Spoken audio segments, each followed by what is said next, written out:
Hello everyone, আসসালামু আলাইকুম। Welcome to my channel. আশা করি আপনারা সবাই ভালো আছেন।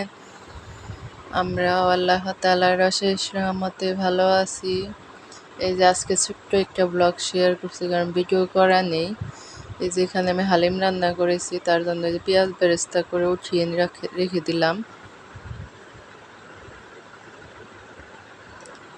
তারপরে এই যে এখানে আমি ফ্রেঞ্চ ফ্রাই ভেজে নেব। আজকে শর্টকাট আয়োজন করতেছি, আজকে বেশি কিছু বানাবো না। এই যে ফ্রেঞ্চ ফ্রাইগুলো আমি আস্তে আস্তে বানিয়ে নেবো। এই যে জাল বাড়িয়ে দিয়েছিলাম, ধোঁয়া উঠে গেছে। বেশি তাড়াতাড়ি করতে গেলে যা হয় আর কি। ভিডিও করা নেই, তার জন্য যতটুকু করা ছিল অতটুকু এডিট করে আপলোড দিয়ে দিব।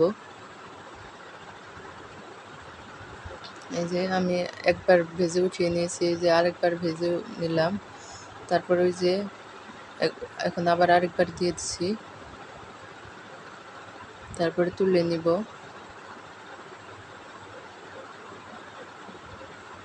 ভিডিও করাটা এখন আস্তে আস্তে অলসতা ধরে গেছে, করতে ইচ্ছা করে না। মানে যে কোনো কাজ ভিডিও করে করতে গেলে অনেক লেট হয়ে যায়, তার কারণে ভিডিও করেও করতে ইচ্ছে করে না। এই যে এখানে পিঠাগুলো ভেজে নিলাম, আম্মু দিয়েছিল সে পিঠা অনেকগুলো আছে ফ্রিজে, কম করে ভেজে নিচ্ছি। এই যে এখানে হালিম পেঁয়াজ বেরেস্তা দিয়ে দিলাম,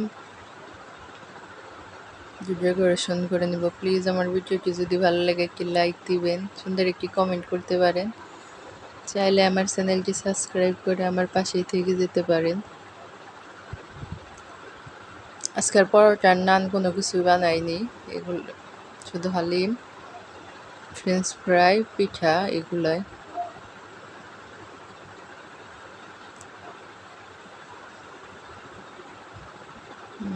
চামচ নিয়েছি, তারপরে যে ফ্রেঞ্চ ফ্রাইগুলো ভেজে নিয়েছি। এই যে সসটা আমার বানানো। অনেকে বলে ফাঙ্গাস পড়ে যায়, রাখতে পারে না। এই যে আলহামদুলিল্লাহ কতদিন হয়েছে, তারপরে ভালো রয়েছে। যে শরবত বানিয়ে নিয়েছি। তারপরে এই যে আমার হাজব্যান্ডের সে কেটে আনা আনারস কেটে কাসুন্দি দিয়ে মাখিয়ে এনেছিল, যাতে কষ্ট করে না কাটতে হয়, তার জন্য এই যে একসাথে নিয়ে বসে পড়েছি। তারপরে এই যে খাবো। আজান দিলে খেজুরটা আনতে পরে এনেছি, পরে আর ভিডিও করা হয়নি। তারপরে যে ফালুদা বানিয়েছিলাম সেগুলো ছিল, পরে অফ ক্যামেরাতে খেয়েছি। যে এখন ওই যে বটি বাটি যা আছে সব ধুয়ে নিব। আগে ধুয়েছি, এগুলা ছিল, এগুলো আমি পরে ধুয়ে নিচ্ছি, কারণ হাঁড়ি পাতিল জমিয়ে রাখলে জমে। আমি এক পাশ থেকে একটা হলেও আমি সাথে সাথে ধুয়ে ফেলি, না হলে পরে অনেকগুলো হয়ে যায়। এই যে একটু বাহিরে গিয়েছিলাম, এই দেখেন জামা কাপড়ের কোনটা রেখে কি পরবো না পরবো ভেবে পাচ্ছিলাম।